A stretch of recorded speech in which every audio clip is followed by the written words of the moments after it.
Donc, correction des exercices sur le chapitre chaîne de caractères. Exercice 1. Le but de cet exercice, c'est que vous l'exécutiez, vous, instruction par instruction, à l'aide d'un papier, par exemple. C'est très important de l'exécuter vous-même et d'exécuter vous-même des programmes pour bien comprendre comment l'exécution des instructions fonctionne. C'est une méthode très très importante, vous ne pouvez pas passer à côté. C'est comme ça que vous apprendrez à développer. Alors, faisons-le sur cet exemple. Donc, notre chaîne de caractères essai équivaut essai, test, vos chaînes vides. On a notre structure de contrôle fort, exécutons-la. I est égal à 1, ma condition est vraie, on itère. Test est égal à test, chaîne vide, plus essai, chat raté, de 6 moins 2i. Donc 6 moins 2, 4. Donc on fait test est égal à test, chaîne vide, plus chat raté de 4. Chat raté, donc c'est le caractère qui se trouve à l'indice ici 4. Donc 0 pour E, 1 pour S, les ES suivants 2, le A 3, le I 4. Donc ici, on a chaîne de caractères I. Pour l'instant, la chaîne de caractères test vaut I. Puis on exécute l'instruction suivante. Test est égal à essai.charaté de 1. Charaté de 1, c'est le S. Et on le met avant le I, puisque la concaténation se fait le caractère plus, donc opérateur de concaténation test, donc le S, on le met devant. On incrémente I devient égal à 2. Ma condition est vraie, donc j'itère. Test est égal à test, c'est-à-dire si, SI, plus essai.charaté de 6 moins 2i.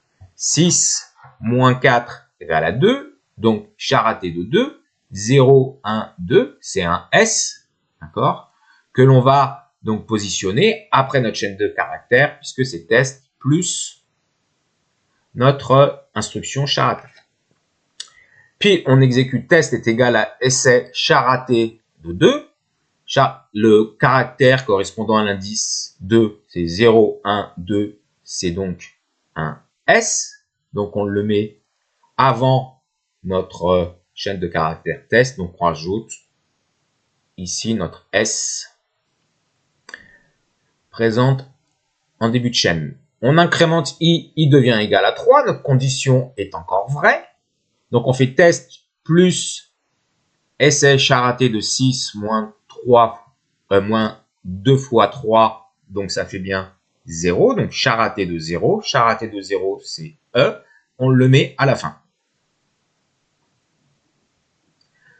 Et on a notre instruction, deuxième instruction de notre bloc d'instruction. Essai charaté de 3. Donc 0, 1, 2, 3. Donc c'est A. Et on l'ajoute avant notre chaîne de caractères. Et donc, on aura bien ici assise. Exercice 2. Compter les voyelles et les consonnes. Écrire un programme Java qui compte le nombre de voyelles et de consonnes d'une chaîne de caractères saisie au clavier. Donc avant de commencer à coder, on peut déjà faire une petite analyse.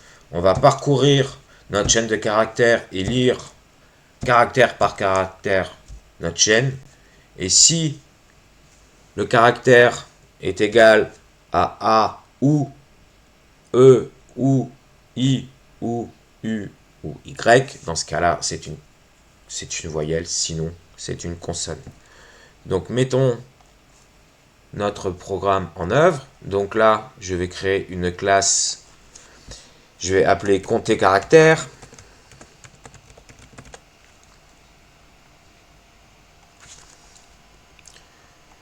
Je vais m'occuper de lire une chaîne de caractères au clavier à la fin de la démonstration. Pour l'instant, on va prendre une chaîne de caractères constante, par exemple, paradigme. OK. Donc, je vais parcourir ma chaîne de caractères, structure itérative. I varie de 0 à la taille de la chaîne -1. Donc ici, i inférieur à length. Et on va incrémenter i à chaque itération. Et maintenant, on va tester si le caractère sur lequel on itère, c'est une voyelle. Et si c'est pas une voyelle, donc c'est une console. Donc if, donc str.char at, donc de i. Donc si le caractère sur lequel j'itère est égal à a, d'accord. Donc là, je vais déjà mettre cette parenthèse ici. Donc le ou, hein, là, le caractère est égal soit à soit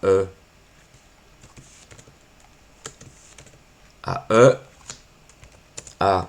E, si mes souvenirs sont bons, le I, A, E, I, O, U.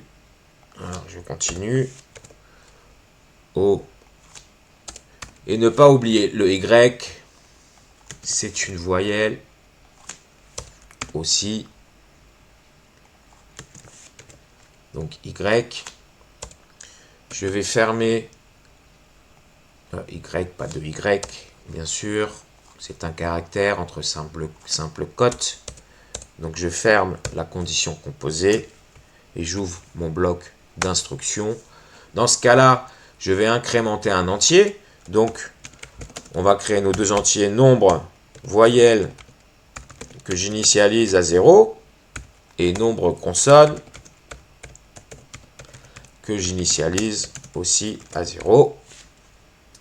Donc ici, je vais incrémenter NB voyelle. Donc NB voyelle, je peux écrire aussi plus pour aller plus vite. Si ce n'est pas une voyelle, c'est une consonne.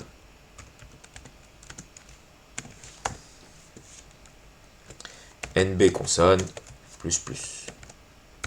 Et je vais afficher le résultat après ma boucle for. Donc,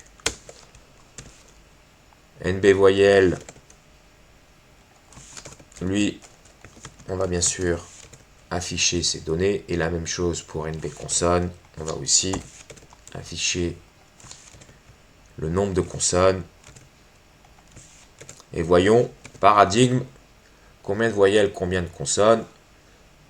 Regardons notre console en bas. Nombre de consonnes 4, 1, 2, 3, 4. Nombre de voyelles 4 et nombre de consonnes 5. C'est correct. Alors on va juste ajouter, pour respecter l'énoncé, notre classe scanner pour lire à partir du clavier une chaîne de caractères.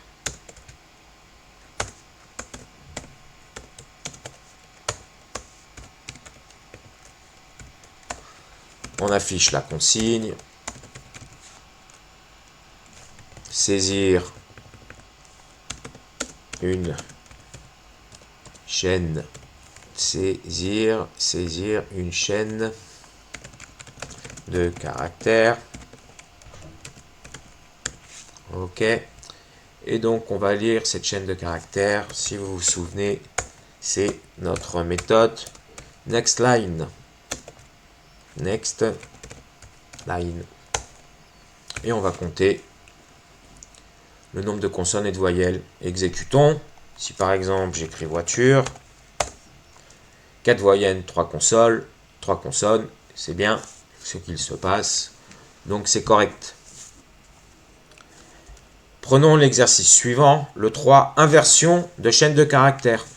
Écrire un programme qui lit une chaîne de caractères à partir du clavier et affiche sa version inversée. Donc, regardons maintenant, créons une nouvelle classe que je vais appeler ici inversée. OK. Je vais créer aussi la méthode main. D'accord.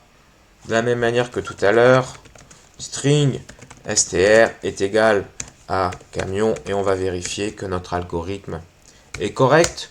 Là, ce qu'on pourrait imaginer, c'est que l'on va parcourir notre chaîne de caractères à partir du dernier caractère et en décrémentant notre indice, on devrait pouvoir afficher notre chaîne de caractères inversée. Donc for int I est égal, donc dans ce cas-là, est égal à str.length, la taille, moins 1.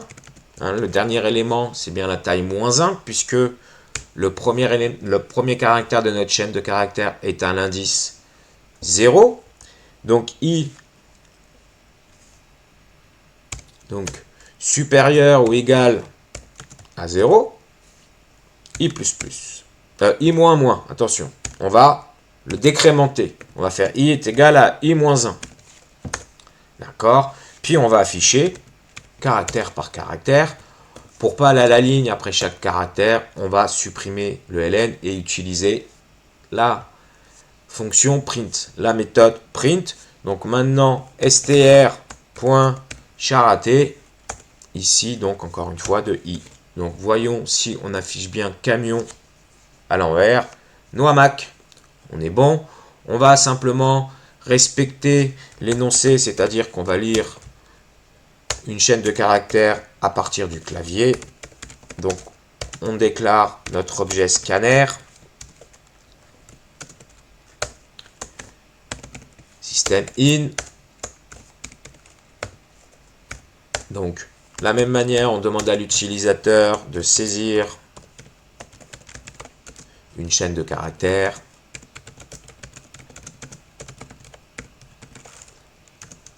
D'accord. Et on va la lire.